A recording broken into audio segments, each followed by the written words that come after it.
Drive with Ken Chester.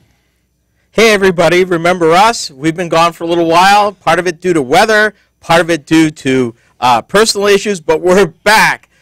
This is Ken, and you've tuned in to RoadWorthy Drive, and we are in studio, and you are behind the scenes, and as we're getting ready to tape our show for this week with the RoadWorthy Drive crew. We got Jack at the controls, hello, Sasha back at mic 2, and you got yours truly. What we're going to talk about today is, no doubt you've probably heard about the Ford Motor Company basically discontinuing all their passenger cars with the exception of the Mustang. We're going to talk about that. We're also going to talk about that while GM, Ford, and Fiat Chrysler are giving up on passenger cars, Honda, Toyota, and Nissan are not. And we're going to talk about that difference and why that's important for you. And then finally, in our last segment, we're going to give you some ideas about strategy. Basically, we're going to take about everything that we've learned in these last few months about the auto industry and the availability of product and translate that for you and how you could save money whether you're buying new or used in the next 2 to 3 years. So strap in, settle down, and welcome back. This is RoadWorthy Drive behind the scenes.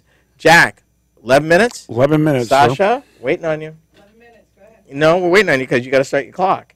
I already have my clock ready. Okay, 11 minutes, bro. Okay, are we ready? We are ready. Okay, here we go.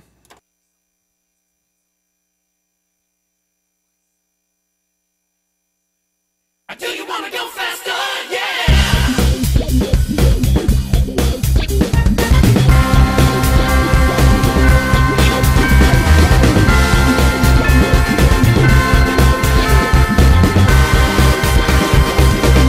It's RoadWorthy Drive with Ken Chester. Ken loves talking about cars and automotive trends. And here he is, the automotive host with the most, Ken Chester.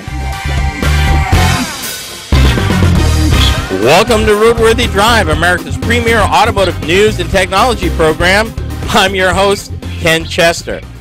With over 30 years of reviewing cars and following the automotive industry, I've had a front row seat to the evolution of transportation choices that we enjoy today here in the United States. I pack each and every hour full of news you can use, along with the information that you need to make you a better, more informed consumer. And of course, this hour is no exception. The big news is, and in fact, the focus for this hour, is the word from the Ford Motor Company that their wholesale abandonment of the passenger car segment in the automotive marketplace. We'll discuss and explore what this means in 3 parts: the actual news of the marketing shift, what it means to you, why the Asian manufacturers are actually doubling down on passenger cars, and then finally, as a consumer, some shopping and negotiation strategies to consider. All that in this hour. For those of you that desire to add your voice to the conversation, call or text me on the RoadWorthy Drive line at 872-222-9793. If email is your preferred method of communication with the show, my address is ken@roadworthydrive.net. Either way is easy, and we'd love to hear from you. Now, before I go any further, let me introduce you to the other members of this merry group, known as the RoadWorthy Drive crew. You know him. You love him. He's the designated adult as required by the suits, the man at the controls with the snark in his mouth, my good friend and RoadWorthy Drive executive producer, Jack. And at mic number 2 is RoadWorthy's very own sweet and sassy social media diva and opinionated gamer girl, Miss Sasha. Howdy, my peoples. Hi, Ken. How are you? I am doing okay. How y'all doing? Sasha? Yes, sir. Two things. Yes. The suits refused your $1.3 million Bugatti. I mean, how did you pitch that to them, though? I mean, I didn't have to pitch it to them. They sent me an email. Uh-oh. Right off the bat. Now, number 2, you are not the only one this week that got rejected by the suits. No chairs For yet. those of you out there in our affiliate land, we have not had the best weather in this month. We just have not. Okay? Today it is 70 degrees and absolutely beautiful, and I had pitched to them, hey, grab the remote engineer for me, and he can be up here running all this stuff, and we'd be downstairs out in the parking lot just being able to enjoy the day. Right. And do you know what they said to me? Yes. What did they say? Hold on. What did they say, Jack? Where did it go? Here it is. Here it is. Right. Here it is. This is their exact response. Sorry, you had to find it. Yeah, well. But anyway, Yeah. Well, it was in the voluminous email that you get every week. Well, so yes. we understand why, of course, you may have had a hard time finding that response from the suits. Well, yeah. Anyway, Ken, let's get to the parts bin this week because we've had an awful lot of news going on. We have. Indeed, we have. I want to start with something. Honda has developed something they call their urban EV concept, which looks a little bit like it's a little retro looking in a way. Kind of reminds me of the Econobox compacts back of the 70s. Oh, yes, it does. But they call it their adorable little urban EV concept, and they confirmed they're actually going to make a production version of that car. And they're looking at late 2019, which would make it a 2020 model. It features a two-door, four-seat design, and this I believe is TechCrunch, and their quote, and a look that evokes virtual pets more than maybe automobiles. I believe they're going to offer this in Europe first, where quirky styling and a maximum use of minimum space are a good fit for street conditions and use cases. And trust me, over there, yeah, tight, really tight. You know, when a Ford Focus is considered a large car, Oh, that's not good. yeah, Oh. you need to maximize space. That's a cute little car. Yeah, it is cute. All right, how about this? Digital tires. I heard something about this. Now, I'm sorry, but with all this digital technology that's coming, Yes. my tires are going to tell on me now. Right? yeah, they're gonna- that you abuse in them. Yeah, exactly. They're going to be putting it out there. Goodyear introduced something called the Eagle 360 Urban. It's a concept tire that, for one thing, is 3D printed. I wonder how that's going to wear. And is able to transform, that creeps me out, interact, and make decisions within its environment. Yeah, I can see it. 40 Below says, I ain't going out there. I make some decisions. I had a car that was like that. If there was anything on the road, it was like, nope, I'm not going. No Now, way. they claim that it's the first concept tire to be completely powered by artificial intelligence. Oh, yeah, ice. Yeah, it's like, it turns around and laughs at you like, hey, yeah, not happening. You don't need milk that bad. Yeah, not that bad. Now, the next thing the tires are going to have, they're going to have to be warm. So they're going to have to come up with something to heat the tires in the winter for those of us that live in the Arctic tundra. Yeah, well, I continue. Possessing brain-like power, which scares me, Yes. the tire combines morphing tread with a bionic skin. What, is this the Avengers? No, I'm waiting for the $6 million man again. I'm waiting for the music. The bionic skin is embedded with a network of sensors that will allow the sphere. It's a sphere even. It's not even a tire. It's a sphere. Are they talking about a steering tire? I guess that you'll be able to do it somehow. I'm hoping they're not talking about a steer that I eat. No. Sphere, not steer. Okay. Okay. It will be able to check its own status as well as discern environmental information.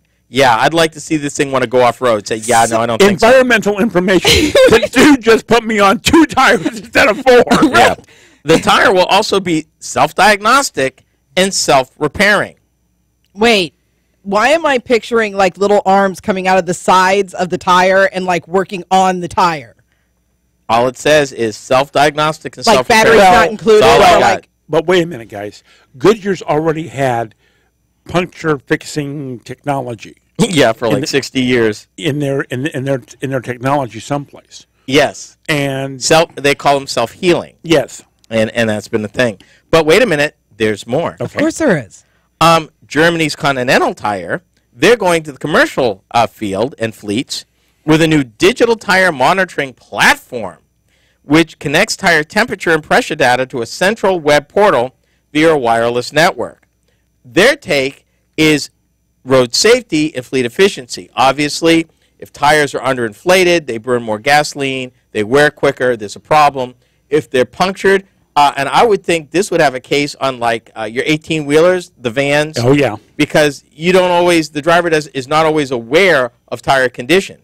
So if you had this happening in real time, it would actually be a boon for truckers and all kinds of well, fleets. and my I would question think. is, are we talking about all of the tires, including the trailer, or are we just talking about the truck tires? And then how does it communicate with the actual, I suppose it's going to communicate with the actual dashboard, so the driver actually sees in real time what's going on with the tire. Like, hey, I'm underinflated. Right. I can't take the weight. Or like, hey, You got me under too much pressure. You took that corner just a little too hard. Can we slow it down up there, please? Yeah. Well, Just took a nail. Yeah. Let me throw this at you. Okay.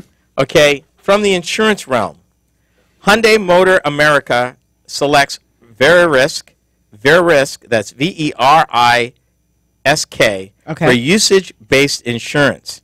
What it means, this little agreement they have done is usage-based insurance programs to Hyundai customers in the future, meaning lower insurance premiums for drivers, unless you drive like me.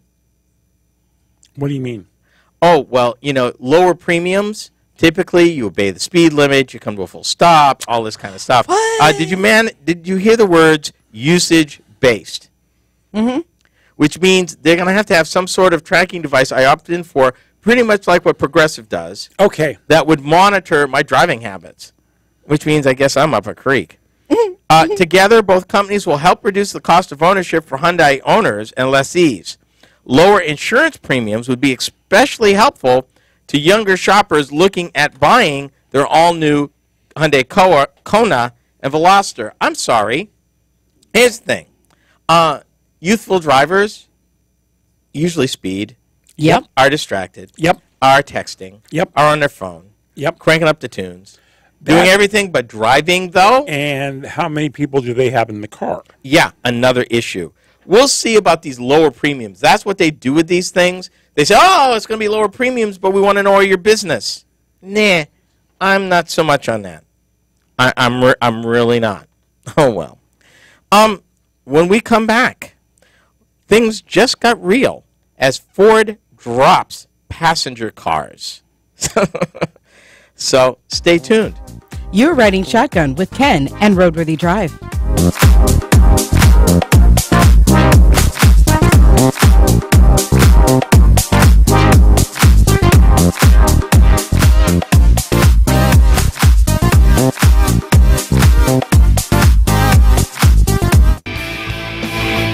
You're listening to Roadworthy Drive with Ken Chester on the Roadworthy Drive Radio Network.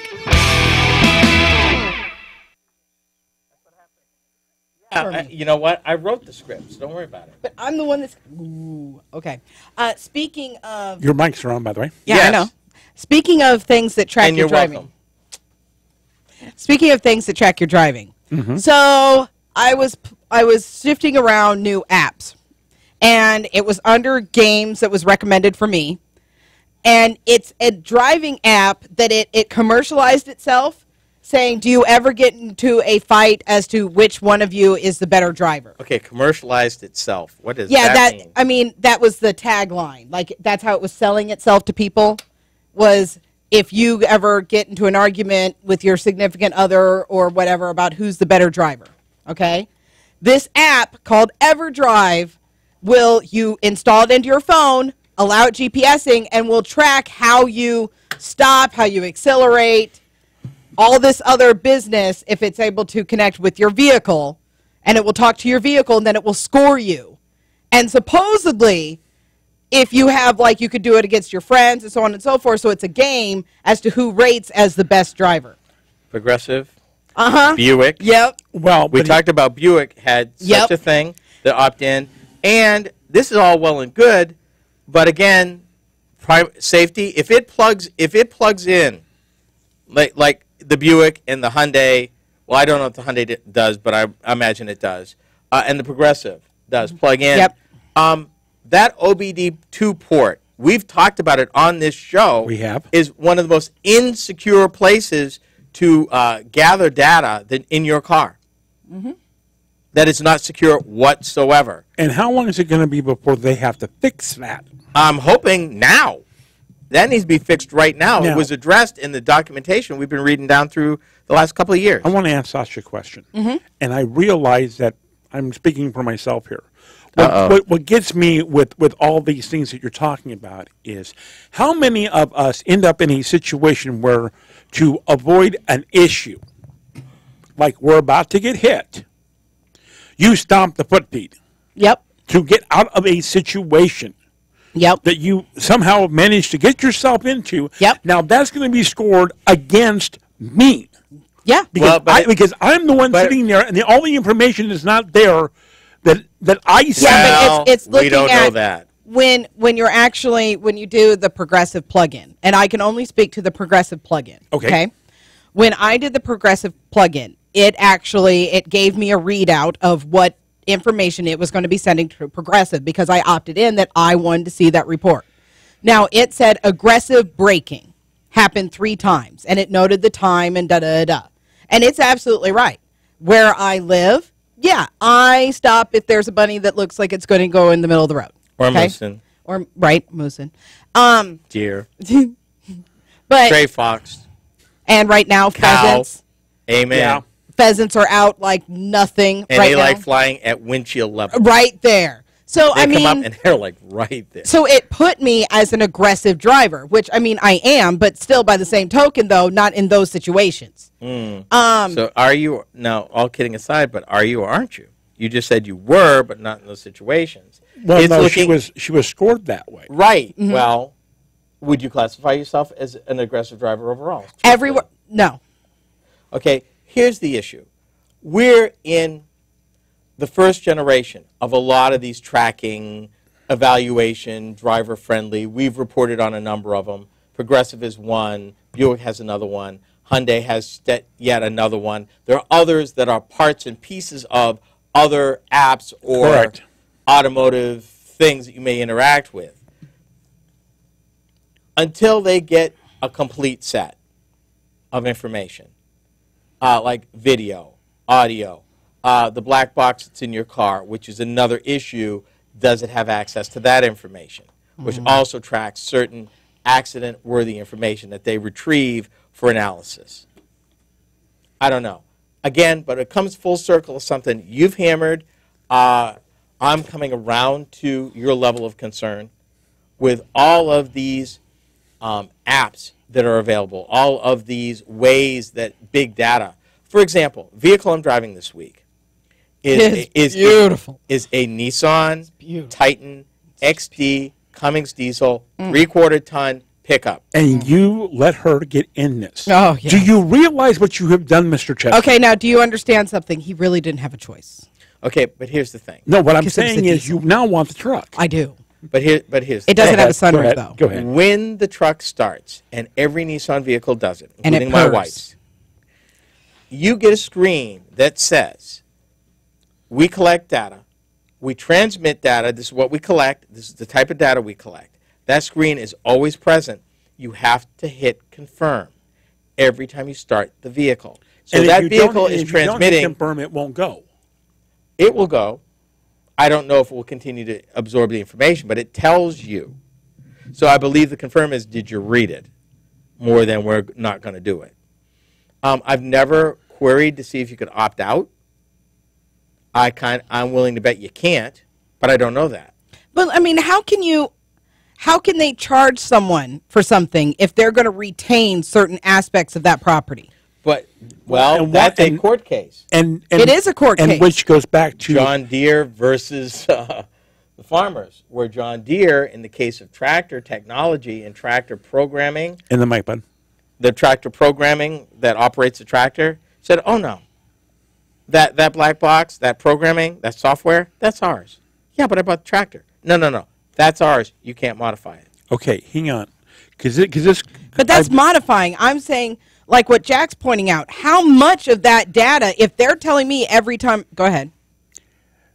Here's my question. You, Sasha, Uh-huh. and Ken manufactured a car together. Uh-huh. I come in as a consumer to buy it. Uh-huh. Once I buy that car, whether I finance it or I pay for it outright, is it your vehicle or is it mine? Okay, that's the easy part, because the question is not the vehicle at No. this point. It's the software.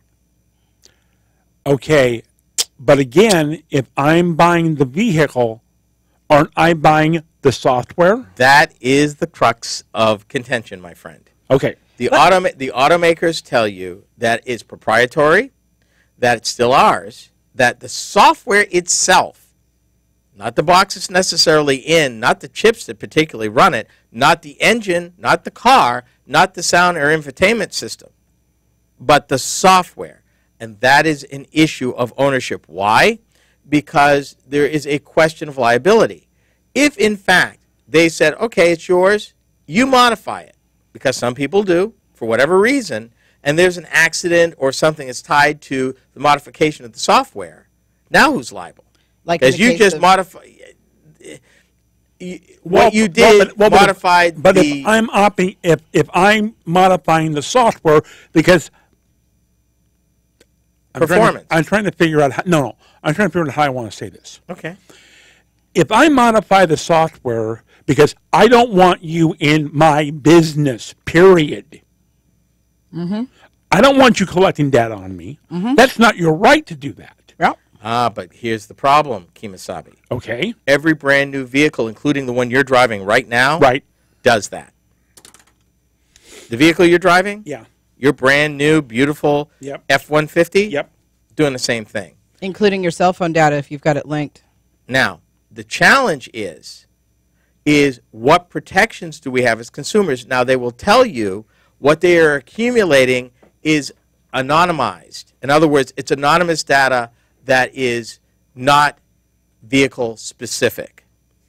However, You're telling me that they're not collecting where this information is coming from by then. Okay, no. What No, not they're doing is it would be said F-150 driver is, no. What it's doing, it's recording speed, it's recording time of day, it's recording situations.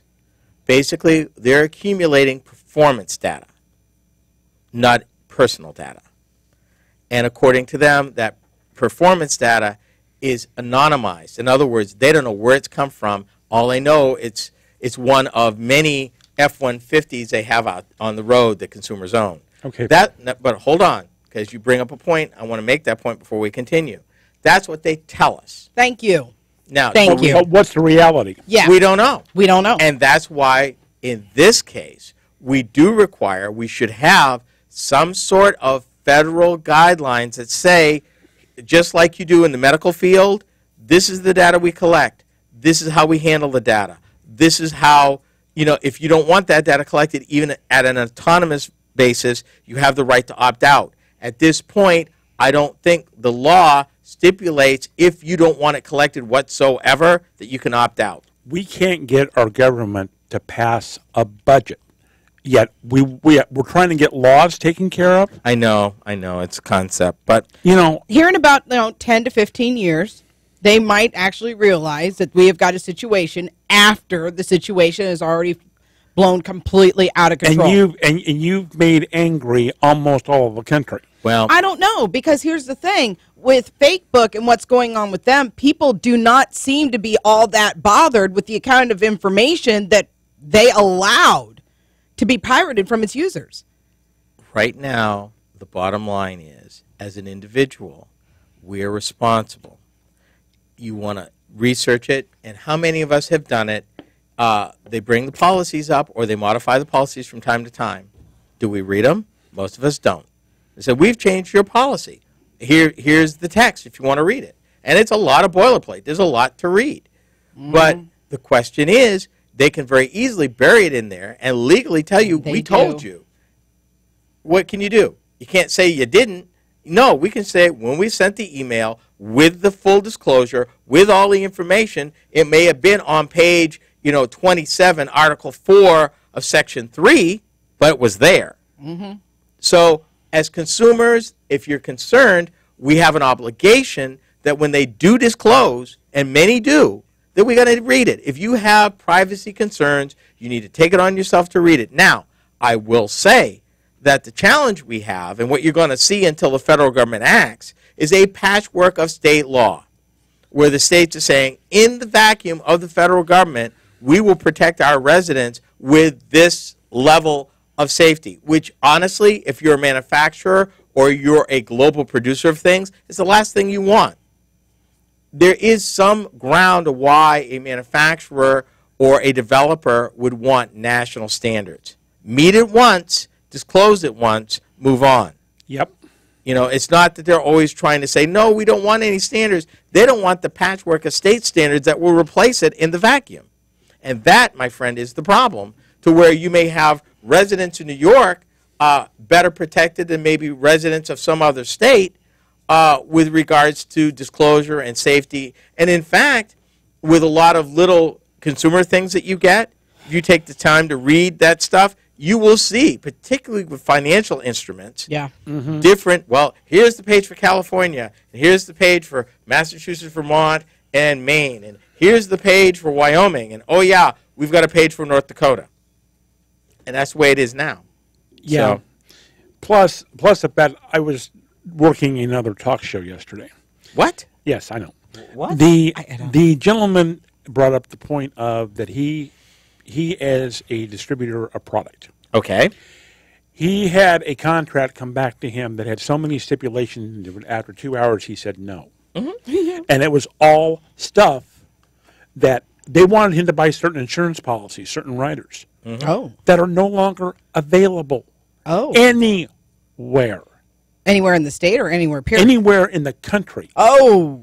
But this contract says and he got part 1, then he got part 2, he got part 3, but to get parts 2 and 3, he had to agree to part 1. So then he get couldn't 3, read he had to into agree to the 1 and 2. entirety. And he just said I fired myself. Yeah. We're not going to put up with it. But that sounds like a company Well, but that did not update their Yeah. criteria more Well- than law. Well, but again, the problem that you've got is we have all of this regulation and all of these things that come hit us, and most of us literally get deer in the headlight look because we don't. I mean, it gets confusing after a while. Yeah, but here's the bottom line.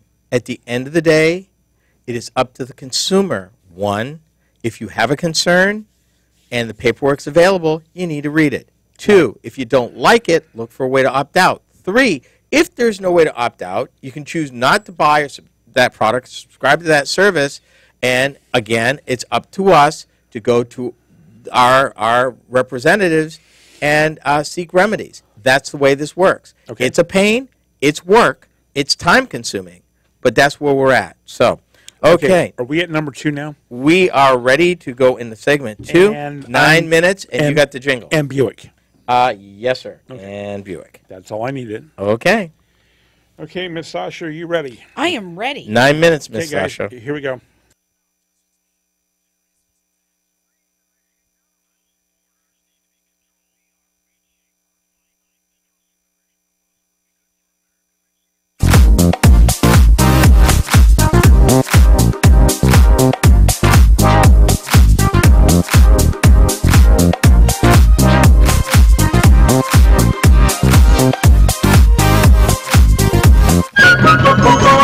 Wouldn't you really rather have a Buick?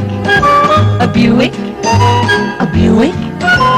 Wouldn't you really rather have a Buick than any other kind of car? Buick Special, Trim size, Buick LeSabre, full size, Buick Electra 225, oh luxury, Buick Skylark, so personal, Buick Wildcat. wild. Buick Riviera means adventure when you drive slow. Wouldn't you really rather have a Buick this year?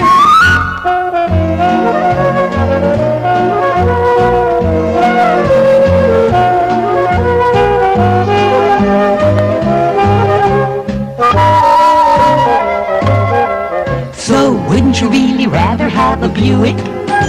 A Buick? A Buick? Or wouldn't you really rather have a Buick this year? If you're just joining us, this is RoadWorthy Drive, and I'm Ken Chester. So glad you decided to be with us. If you've tuned into the news over the last few weeks, you may have heard about the Ford Motor Company's intentions to drop most of their passenger car models. Well, all of them except Mustang. Go figure. There's been no information, however, regarding what this means for Lincoln, their longtime upscale brand. Of course, this has major implications for the industry. Remaining new cars on the lots, vehicles about to be turned in from leases, to even used cars. And that's just Ford. So we're going to take a deeper look right now. We have talked about, how do I put this politely, beat up on manufacturers I don't get in my mind to just even start this conversation how they can do that and meet these standards. And in our next show, we're going to talk about those standards in a segment. Now, But let's be clear about the standards we're talking about. We're talking fuel about economy standards. fuel economy standards. Fuel okay. economy standards. But, yeah, the headline I'm looking at screams it and says, and I quote, Ford to stop selling every car in North America but the Mustang and a vehicle that's not even out yet called the Focus Active. This one's not even out yet. It's going to be a new vehicle. It's going to be, their words, crossover-like, Yeah. whatever that means. Right. Yeah. A white space concept. These are Ford's words, not mine, with a silhouette that reflects a crossover. Have no idea what that mumbo jumbo means, but I guess we'll see. Okay. Now, Ford sees, according to the Ford Motor Company, 90% of its North American portfolio in trucks, utilities, and commercial vehicles. Does that sound like a friend of yours there, Sasha? And they flat out said, we're not investing in the next generation of sedans. Tires is history. Not happening. Well, and that's the thing that really kind of concerns me on several fronts. Mm-hmm. But you got GM, you've got Fiat Chrysler, and now you have Ford basically tossing the passenger car out with the baby.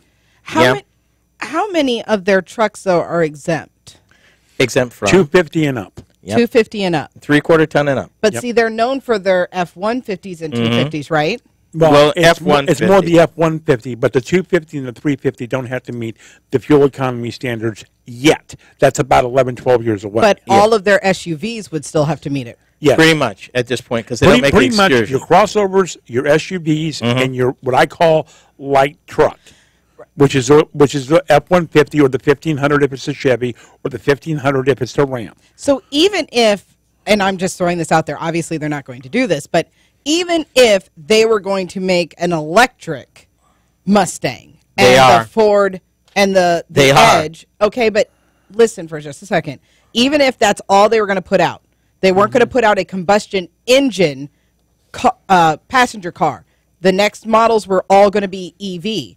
It still wouldn't be enough to equate out the trucks and the SUVs. The trucks go to a different formula, Okay. according to the EPA. All right. And Ford, unlike our friends across town, are planning a hybrid Mustang and a hybrid F-150. Yeah, but those are hybrids. They're still going to... Ford is committed.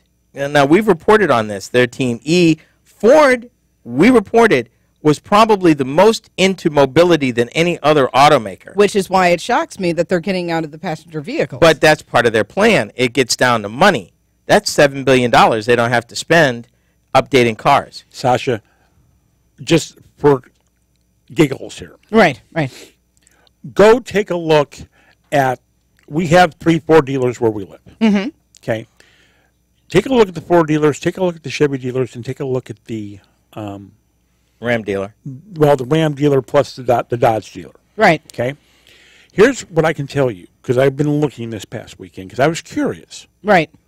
They all have 17s left, and the majority of them that are left are cars. Yeah. Okay, which if you're looking for a deal right now, that is where the deal is. Right. Yeah, and we'll talk about that a little later. Okay. In our last segment. Okay. Since it's all about money, let's boil it down. Ford is looking by 2020 to eliminate in cost $11.5 billion. Ford was going to spend between 2019 and 2022 worldwide in capital expenditures, $34 billion to bring new vehicles to market. They're going to cut that by $5 billion because they're not doing passenger cars anymore. I mean, that's some big money. And we've always talked about the auto industry being capital intensive. Right. Now, here's what I want to throw at you, and I got to see if I can find it. Ford is convinced that they can get the fuel economy of their crossovers and SUVs up to a point, along with hybrids and pure electrics. Ford is committed to complete electric vehicles, something that Fiat Chrysler wasn't. Where do they think that they can get the crossovers to? What miles per gallon? They did not say, but they believe they're going to make it. But here's the bet they're making. They're making the bet And as it turns out, at least tentatively, and we'll talk about this in another show, that it's a fool's bet that the standards they're talking about are going to be weakened so that they will catch a break on getting to 2025. So I thought you said the 2022 standards were locked in, that they weren't going to be able to change it. And you know what? I thought they were. We're going to talk about that in another show too. My research said that the National Highway Traffic Safety Administration was looking at rolling back and freezing those at 2019 levels. Really? Yeah, but we'll talk about that in another show because I am armed and dangerous on that. Basically, folks, what we're looking about is that the Taurus is done now, that the Fiesta is going to go away probably sometime a year later, and Fusion probably late 2019, early 2020. Wow. History. Now, what will they do? Same thing that Fiat Chrysler did. Replace those plants with crossovers and pickups. Okay. So, yeah. For the record, Ford sold 209,000 Fusions last year, and that's down 100,000. Wow. Okay, so are you basically saying that because 209,000 is not a number to sneeze at all? No, but the number's been dropping, and that's the problem. And it's not fair because the Fusion is really in the last year of its normal overhaul. Okay. So we'll see. Coming up, the domestics may be bailing out on passenger cars, but the Asian and European manufacturers are not. This is Roadworthy Drive.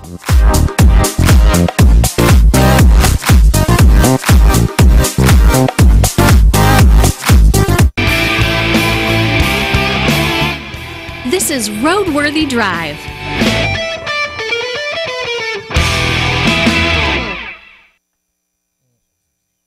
Yeah, let me throw this at you. You want to know profit? Because that's what it boils down to, profit. Oh, yeah. What do you think that the Ford Motor Company from the factory, from Dearborn, the fact that when an F-150 rolls off the line and they sell it to a dealer or a finance company, what do you think the Ford Motor Company makes per F-150? Profit. I'm going to say $3,500. That's cute. I'm low. Very. Okay, what is it? Grab some. With the average transaction price for the F-Series at $45,000, Yep. $15,000 of that is profit for the Ford Motor Company. 45, 15. Yeah. So you're telling me it costs $30,000 to build that truck? Yeah. How much did you spend? And they're putting $15,000 in their pocket. Now, here's something else to think about. You think that's crazy? The Cadillac Escalade. Yep. Brings in for General Motors profit. $1 billion. That's with a B, sir. And how many of them do they make a year?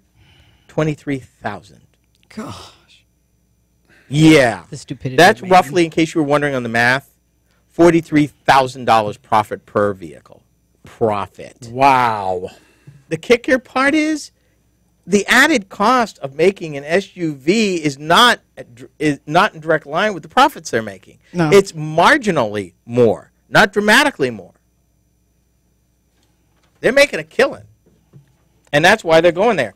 But the big issue is, and what they're betting on, is they're betting on some sort of weakening or delaying of standards so that they can just continue to rake the money in. Now, what's going to screw them up? Let gas prices, for whatever reason, spike to $3.50, $4.50, $5. Yep. Ford doesn't have passenger cars anymore. Chrysler just has Fiats, and then their large cars, and they're looking at getting rid of their large cars too, eventually. GM is phasing out their bread and butter cars, everything from a Malibu to an Impala, and all those in between are going bye-bye. The Sonic's already dead. The problem is these guys are gambling, and it's a bad gamble. And those of you that are old enough, all I'm going to say is 1973. Yep. I was only 8, 9 years old at In the time, but I remember that. 1973, we had what is known as the first oil shock. Oil doubled or tripled in price. Supply got restricted, and Detroit was stuck with a lot of big cars that couldn't sell. You think they would have learned their lesson? But it happened again in the late 70s, same thing. And that's what nearly killed Chrysler, because Chrysler couldn't get its small cars to market. And Detroit has never figured out, ever, how to make money from small cars. They've never figured that formula out in all these years. They just haven't. So from a shareholder, public company situation, they got to maximize profit. But it's a gamble, because in doing that, they are risking being caught flat-footed. If the market veers right, they've veered left. They're screwed. And in this next segment, we're going to talk about exactly how screwed they could be, because the Asians and the Europeans aren't going that way in this market. And here's my thing, and it might just be because I'm not able to see all the puzzle pieces. How is Ford going to stay relevant in the subject matter of mobility without a passenger vehicle, unless they're thinking that the SUVs are going to be what they're going to be driving around? And I mean, not to toot my own horn, but I mean, what about us people that are waiting for Canvas? Well, I mean, hold the thought, because that's going to be the last part of the strategies we'll talk about. But by the same token, they're estimating that really crossovers, which are basically SUV-looking vehicles built on passenger car platforms. I mean, but this is blurring. I mean, the Focus Active, is it a car? It's not an SUV. Is it even a crossover? it's a jelly bean made out of aluminum. But that's where we're going. And you may be right. The station wagon died, but not completely. Yes. The minivan is not what it once was, but not completely. They still sell decent volumes of both those, except GM doesn't build any, and Ford doesn't build any. Not anymore. But, I mean, here's my other thing. I don't understand how they are going to meet. I mean, are they on tack to meet the 19 standards if they get rid of the passenger cars? I would bet on Ford, because they're coming out with EVs, they're coming out with electrics, excuse me, and they're looking at a variety of mobility sources that I imagine they'll be able to use in calculation towards satisfying that corporate average fuel economy requirement. If you take, let's just take the SUVs for a second. Right. Ford, excuse me. Do they have a hybrid version yet? Ford, Have been. Ford For the Escape makes, forever. Ford decides, okay, we're going to get rid of the combustion engine. We're going to go all electric. Okay. At that point, just taking the SUVs out of the equation is somehow going to raise it enough that probably they will hit it. Well, what you're going to see, again, remember we've always talked about mobility being a mosaic of choices. I think with the formula that Ford's betting on, Ford's spending a lot of money with pure electrics and EVs that are not part of their portfolio now. So by getting out of the passenger cars, going into electrics, and making at least their smaller crossovers more fuel efficient, which they are compared to what they replaced, I would bet on Ford. My question is, barring a major oil shock that throws the price, major refineries go offline or something, what is mitigated now that's different from 40 years ago is we have a lot of domestic sources for petroleum that we didn't have. The bottleneck has always been in the United States, not supply. It's been processing. Yep. It's the refinery bottleneck. When have you noticed when refineries go offline, the cost of gasoline goes up? Yes, it does. Yes, it does. And we just had a hit in the last 2 weeks. And we're going to see that. And what we're seeing is the result of the hurricanes months ago. These guys never took those plants down for their usual maintenance. Plus, it's always more expensive with summer blend. So you've got plants closing to convert to summer blend, which costs more to produce. You're going to pay more. Plus, doing the maintenance that was deferred due to the hurricane. So you've got more capacity being offline, at least in the short term, because they predicted, and we reported here, that gas was going to go up and was heading towards $3 a gallon. So they knew that. But against the scheme of things, that's still less than it used to be out here 4 or 5 years ago. Yeah, I remember 308. And if you go back to like 2008, 2009, it was way higher than that. It was 350, 375. Yeah. And I don't think we'll see that. But again, you know, the petroleum industry is a very flaky thing. And weather, refinery, a major pipeline break, any of those things could throw things into a tizzy, particularly if it's something that would take a very long time to fix or replace. Well, and the other thing that we get into is the fact that we have not built a new refinery in 40 years. That's right. I thought they did. No. No, it's No. been 40 years. A brand new refinery? Yeah, brand new refinery. And Okay. pipelines are a problem, too, because even if you're willing to build a refinery, you got to pipe the oil to it. Yeah, that's true. And Well, you you've have to seen what's pipe it, happened you have- around here Yeah. with that one pipeline Yep. and how people are against it. And the irony is, even as we turn towards electrics and battery-operated vehicles and fuel cells and all of that, even as we are looking at getting away from crude for a multitude of reasons, of which pollution is only one of them, Right.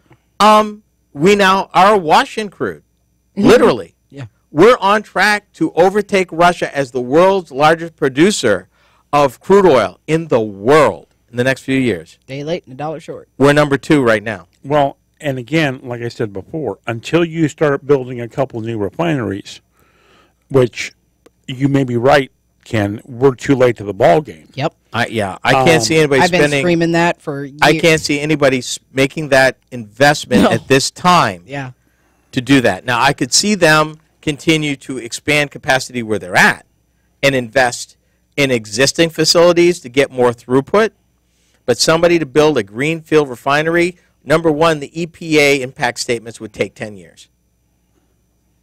And to me, that is just utterly ridiculous. Not when you look at what damage a crude spill would do. And not to mention the fact It's nasty stuff. you have I to know. research the long-term effects because, as you said, how old are these refineries that have been where they're at? You know, they are going to have serious, and they've had serious implications to the environment around them. Explosions. And we had Water table issues. Right. we had a refinery fire up by Duluth in Superior, Wisconsin, Yeah. within the last 2 weeks too. So, I mean, granted, it takes a while. I'm not sure, could it be quicker? Maybe. But not everything that review subjects that plant to is unreasonable, Right. considering the long-term effects of any sort of crude pollution or contamination of the water table or surrounding areas or its flammability, storage, a million different things. I'm asking this question because I don't know the answer to this. Okay. Would we be destroying water table if they built a refinery in the middle of the desert? Depends. It depends on the how the ground is configured, and does that make sense for transportation, pipelines, Yeah. delivery, a million other things. I mean, it's a puzzle. Without getting into all of it, it's a puzzle of many things, of which the environmental situation of the site in question. Now, I will end it with this. Approximately, I would say now, 12, 13 years ago, President Bush had a brilliant idea. He suggested that we could build new refineries on decommissioned Army bases, Oh. which would cut the EPA approval time considerable. Now, to my knowledge, I don't think anyone's taken him up on it, but I thought that was a brilliant idea. Well, yeah, because a lot of it, I mean, they've had a lot of, how do I put this? They've done a lot of maintenance. They've done probably quite a bit of contamination in most of these places. Well, not so much the contamination, but you've got pipelines, you've got infrastructure, and Yep. you know you've already covered a lot of the bases you need to cover. And a military base, as opposed to building a greenfield site where you bought the land privately, you got to deal with the water table, you've got to harden it against contamination, pollution, noise, smell, a million other things. So food for thought. But the bottom line is, I really think that that train has left for building new refineries, because I don't see demand, although it's been increasing. I think it's going to be significantly mitigated in the coming years, and ironically, it's going to be China driving that change, because they're so congested. They've mandated electric vehicles. London has said you can't get into our city core unless you're an EV anymore, because the pollution and the traffic was so bad. Speaking of EV, I can't remember whether we covered this late last year or if it was this year. About Ford made that announcement that they were going to come out with a 300-mile range SUV. I don't recall that that was Ford, but I will tell you and remind you. No, it was specifically Ford. But I was curious, obviously, then I don't that remember answers that. my actual question. Cause I don't remember I was that. going to see if he had I don't remember come that. across No. anything. But I will remind you, we did talk about a couple of German engineers, this is over a year ago, that had developed a lithium-ion battery pack that would fit a Tesla Model S Yep. with a range of 650 miles. And you haven't heard a peep from him since. Well, they're not going to test it till 2020. Well, they need to test it now. I've got the perfect vehicle. They can put it They in right now. are going to test it, And in I can test it out 2020. for them. So we'll see how they do. I mean, can I use it until 2020, though? No. No. 9 minutes, people. 9 minutes, sir. Segment number 3. And this time we're talking about the We're talking about the. agents taking over the passenger car market. Well, they're doubling down on it. Fine. We'll Here we go.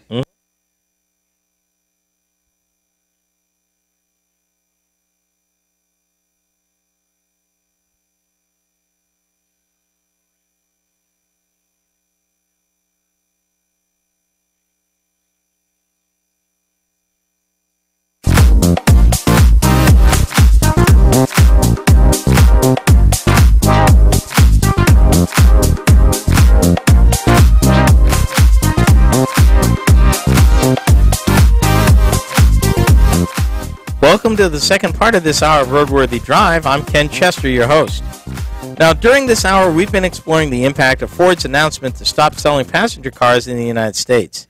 In a moment, we will explore what Asian and European manufacturers are planning in the American marketplace. And I can tell you, it's different from what the domestics are planning. But first, for those of you who want or need your share of the road, be sure to check out our website, roadworthydrive.com, for the latest goings-on with me and the RoadWorthy Drive crew. Listen to audio clips of past shows, watch video of our behind-the-scene antics, and more. For you mobile types, we're now also on Google Play, so you can get your fix of the road to go. You can also find us on Facebook and Twitter, as well as YouTube. Sasha is our go-to in all things social because she keeps it moving with interesting automotive topics posted during the week between shows. See how she keeps the social in our social media. You won't regret it. Ain't that right, Sasha? It is absolutely correct, yes. Absolutely. You Google Play now?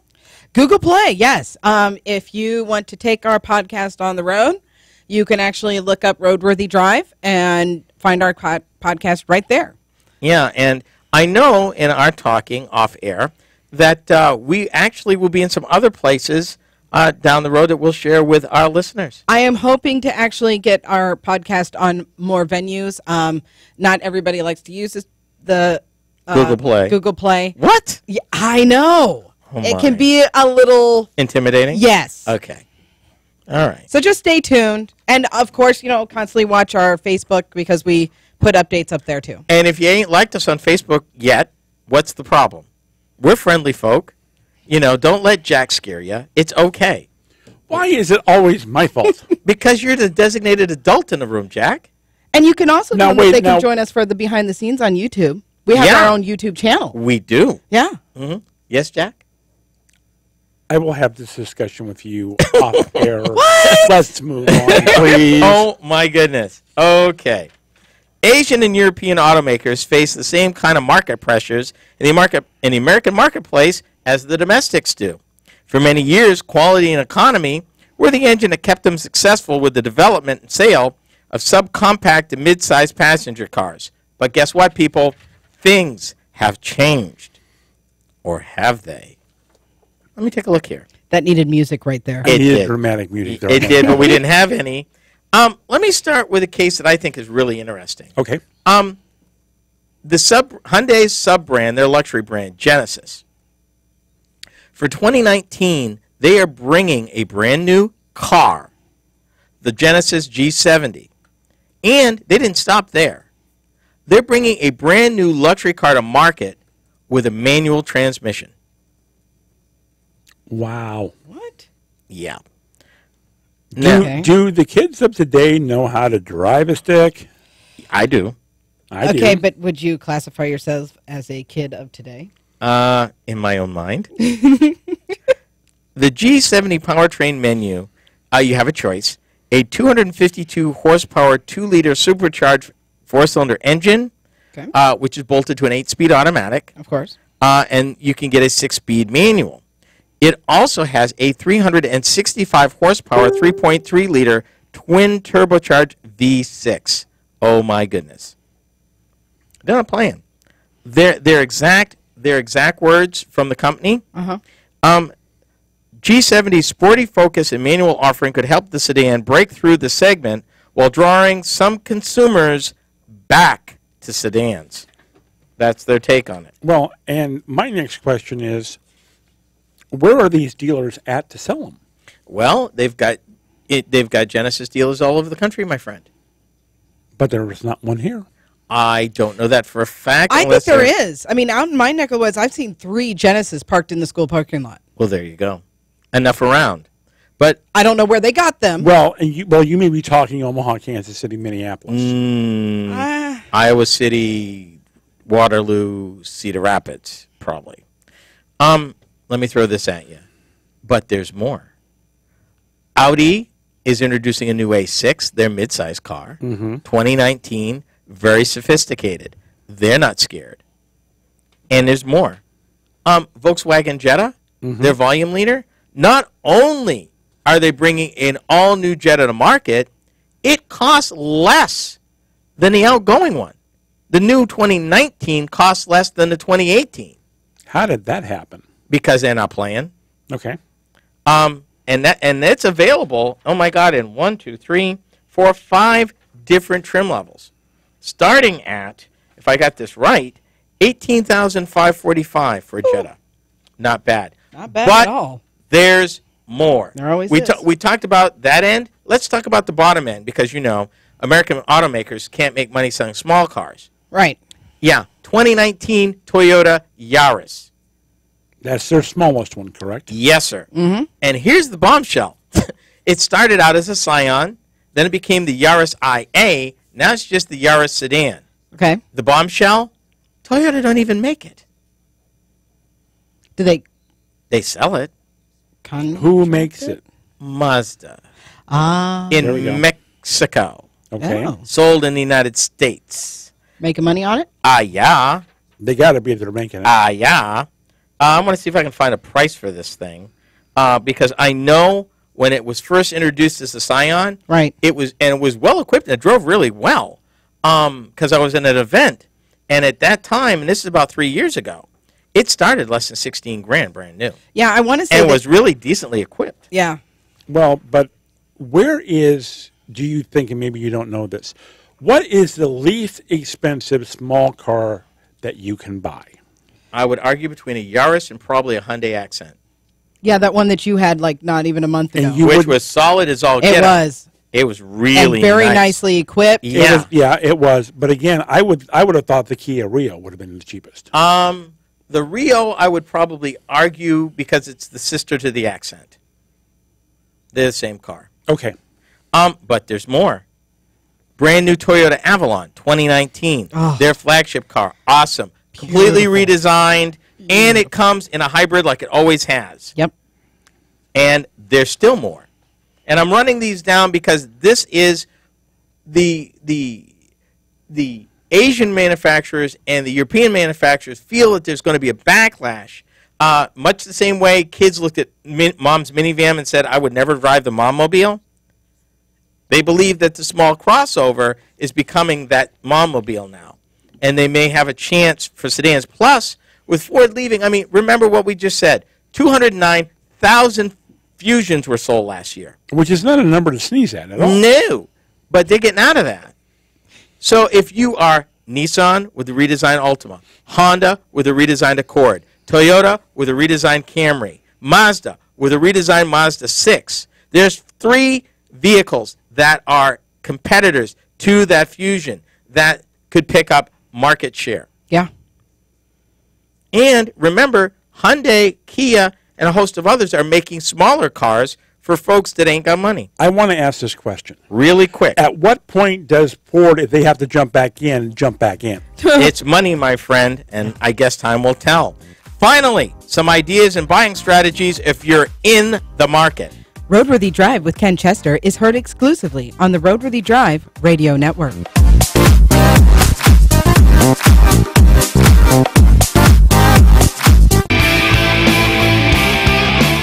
This is RoadWorthy Drive with Ken Chester.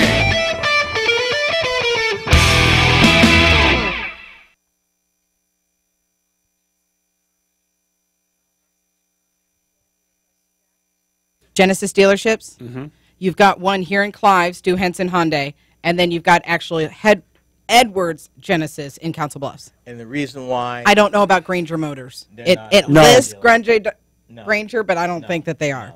No, they're not. They're Ford dealers. Yeah. On retrospect, Hold on. I want to go back to the last question that I asked. yes. Didn't you say that new Ford Focus, whatever the last initial is of it, didn't you say that was basically going to be built on the Taurus platform? No. Okay. That's the one where they got all funky with what it's supposed to be. We're talking the Focus. In the mic, not bud, in the mic. Cars. And what we're talking about is the Focus Active, which is supposed to be some kind of white space crossover-looking something, which is not even in the marketplace yet. Now, my thing is, as a parent who has 2 teenage daughters coming up, yeah, I know. It would not hurt my feelings any to put my new driver, college-bound teenager, if I can't do the canvas, then it would not hurt my feelings none at all to put them into a Toyota. It would not hurt my feelings at all to put them into even a Hyundai. Okay. First of all, in case you didn't know what she mentioned, canvas in passing, let me explain what that is. Ford has developed The future for mobility and the answer to a lot of people. It's a pretty cool program that they're currently evaluating out on the West Coast. It's more than a lease, and the price actually goes down over time, and you're not getting a brand new car. It's a 3-year-old vehicle. But it's pretty cool. It is really awesome. It's a really cool concept, and Sasha is all in, but I wanted to explain that to you. Considering the fact that I didn't like Ford before Canvas. But she loves them now. I love them lots, though. Yeah. Here's the if thing. they give me a car through Canvas. Okay, here's the thing, Go ahead. Sasha. One, you're not putting your kid in a new car. Can't I, though? But you're not going to. But at $16,000, You're not going to. please? You're not going to. Man. Okay. Teenagers, Why isn't she going to put her in that car? because teenagers have the highest rate of accidents next to old people. And for them to learn, you're not going to put a kid in a brand new car who doesn't appreciate it. You're going to put them in a clunker, which means you're going to put them in probably an 8 to 10, maybe even as old as a 15-year-old vehicle for them to learn. Parents are not going to drop 16 grand. What, you just got your license? 16th? No. No. Us poor folk I know that's right. don't do Amen. that. No. You're lucky if we spend $700 on a hoopty. I know that's right. It's wheels, it runs, put gas in it, check the oil. Every time you put gas in it, if it makes a strange noise, just add oil. That's what you're going to do. Yeah. Until the kid puts too much oil in it, then it starts smoking. Right. Yeah. Right. Yeah. I did that. My second car, I Yeah. did that. But all I'm saying is, for beginning drivers, you're still looking at 10 to 15 years before you're going to have a problem. Right now, Fusions are going to be sold at least till 2020, which means there'll be Fusions on the road for at least 15 years. So they're not totally going away. They may be legislated off the road before they're actually off the road. And we'll see how that works. Well, and I'd like to see how that process is going to work. Well, Do you think There's that a- this is going to cause like a really nice boom for the used car market? Well, and well, one, we're going to talk about that. in a and one of minute. the questions when we get into that, I've already asked Ken, and I'm going to ask it on the air, because I think what this is going to start doing is this is going to start benefiting a certain part of the used car market. Well, And what, I totally disagree. what better time for someone who maybe wants to take a certain idea for mobility, similar to Canvas, and buy their stock coming off of leases, buy their fleet of vehicles, and try it out. Turo. There's a company called Turo doing that right now Yep. in that same space. Get around. There are companies doing that, but we're going to talk about that are in the you next ready for segment. four? Hold on. I got to set What's the time for this one? 8:50. 8:50. Thank you. 8:50 on the clock, please, Alex. And no, it has to be in the form of a question. Would you like fries with that for 200? Or boom for 150. Ready? Yeah.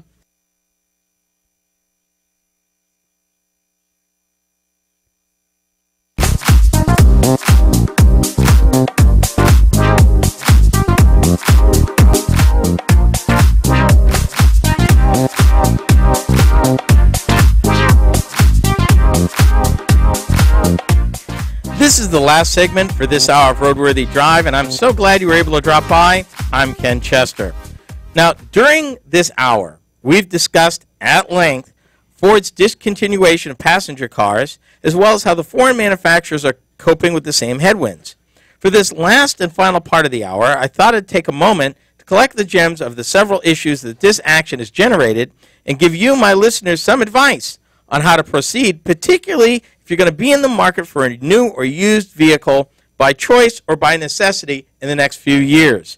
As always, there are bargains out there, and you just need to be aware of where they are and what to do about them. So let me start by laying the groundwork here, and I'm going to take you back a little bit. We've reported here on this show about a coming glut of off-lease vehicles to the tune of 19 million vehicles coming in the next 3 years. Okay, so you're saying the next 3 years we'll have this 19 million. Yes, sir. Okay. Now, superimpose on top of that, Chrysler discontinued the Dart and the Chrysler 200. GM, to an extent, while it's not firm, they already killed the Sonic. Now, that is firm. The small car, the Sonic, is gone. They've stopped in production. The other vehicles like Malibu and the Buick LaCrosse, and those are on the chopping block. But GM has not yet pulled the trigger officially on those cars. What about the Impala?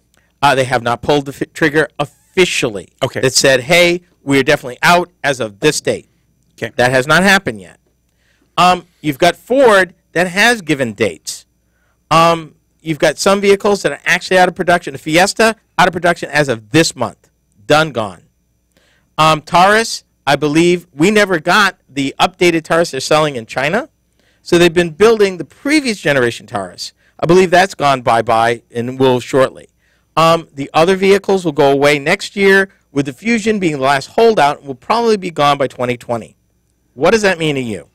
Well, if you are thinking you want any of these cars, and you're at least maybe a year, 2 years away, you're going to want to watch, and here's why. As these vehicles end production, dealers and the factory are going to be pushing incredible amounts of money to move them off of lots, which means with a little patience and a little flexibility, if you want a passenger car, your best bet is to wait and watch and be ready.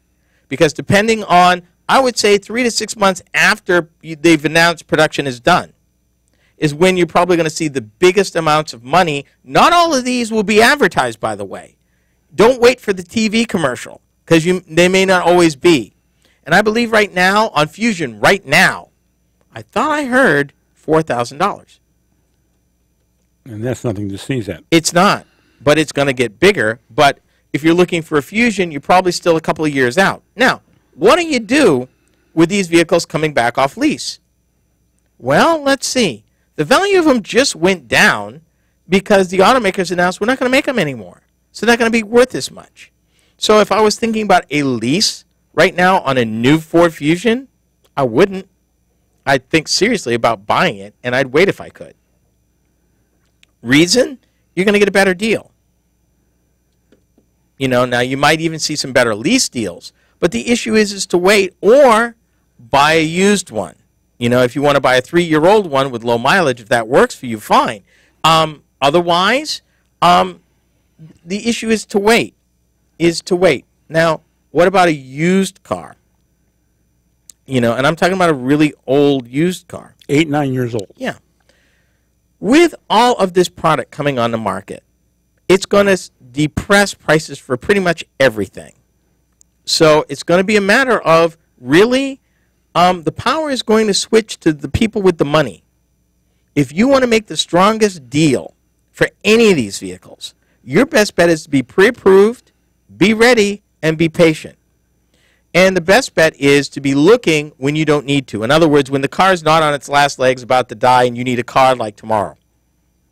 You know, if you are a year, if you are 18 months out from trading, you know that when you get your tax return next spring is when you're looking at trading. Then your best bet, go around, look, and be ready. The deals are going to be there, and the deals are only going to get better. Now, he said, Ken, well, is it just for passenger cars? No. It's almost everything, isn't it? Well, I'll put it to you this way. You had mentioned off air that you saw in lots a lot of unsold 2017 cars. Yep. My wife got a small crossover. January this year. Yep. It was a 2017. And we got a heck of a deal. Yes, you did. Now, before we run out of time. Yeah. This is something you and I talked about over the phone this past week, once we found out about Ford. For our friends that don't have excellent credit, that have a bump or two or three, doesn't matter. Or just broke. Or broke, yeah. Hardcore broke. They have a job, they're just over broke. Yeah. And my vehicle's like 15 years old. Yeah, and it's dying. Yeah. There's only so much you can do with duct tape. What? Hey, What? don't knock us, Sasha. What? Duct tape. What? And Robitussin. What can these folks actually do to improve their situation when buying a vehicle? Because I see this helping the independent used car lots. With all of these vehicles, coming and all these vehicles no longer going to be made, the advantage is going to be with the consumer, no matter where you're at. The dealers, not so much, because they're going to be looking at falling prices, but that's for trade-ins too. So the question is, if they are brave enough to be deep into passenger cars, they're running the risk of either, okay, I still believe in them and they're good, but if nobody wants them, a lot of these guys are going to trucks and SUVs. So the challenge becomes, one, if your money is not good, you're going to most likely own a car, not a truck or an SUV, because that's where the deal is going to be. That's where the most help is going to be. That's where the most motivated sellers, be them dealers, independent dealers, or even private sellers, are going to be. You're going to end up with spending cash. Now, we need to do a show, and probably will do it in the future, talking about what you need to know about credit and your credit report, but this is not the time right now, because that's a whole segment at the very least. But cash talks, and you can get a deal, but you got to realize, you know, if you've got $2,000, it's $2,000, and that's the kind of car you're going to buy. It's not impossible, but you're going to have to do your due diligence. The good news is, because prices are falling, you may actually get more for your money at $2,000, because it's suppressing all the prices. So it's a matter of wait, watch, and be ready. Well, folks, that brings us to the end of this hour. On behalf of the RoadWorthy Drive crew, thanks for listening. This has been RoadWorthy Drive with Ken Chester.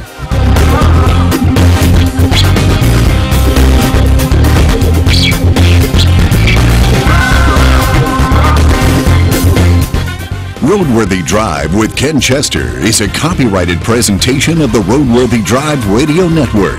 Any rebroadcast, retransmission, or any other use is prohibited without the written consent of the Motor News Media Corporation.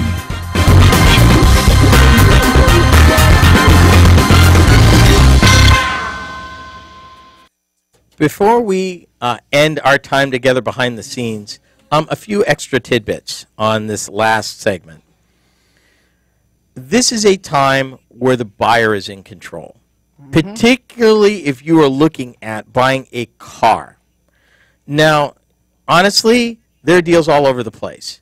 The most important thing you need to realize is they build in vehicles every day. If you don't like the deal, if it don't feel right, walk out. Until you sign paper and money is transferred, you're not obligated to anybody. And it pays to shop around. For the next couple of years, the deals are only going to get better in passenger cars, not worse.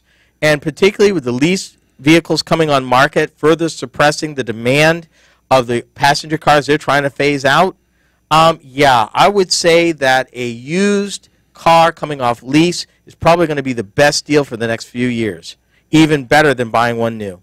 And they're most likely going to be certified, right? Even if they're not.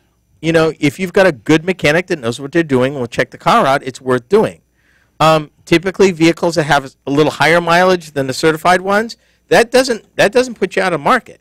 You just need to do the typical due diligence that we've always here at Roadworthy Drive suggested you do. And don't you think people just don't need to be afraid to pay their mechanic whatever his fee is to check the car out? When you get down to the vehicle or vehicles you want, the $75 or $100 that your mechanic's going to charge to plug the machine in, check the electronics of the vehicle, and do the inspection, well worth the money, and I've been saying that for years. Yep. I've been saying it for years, and I continue to say it. If you're thinking about buying a vehicle, used, I don't care how used, short of a certified, pre-certified vehicle with a warranty, get it looked at. Top to bottom, side to side. It's the best $100 you'll ever spend.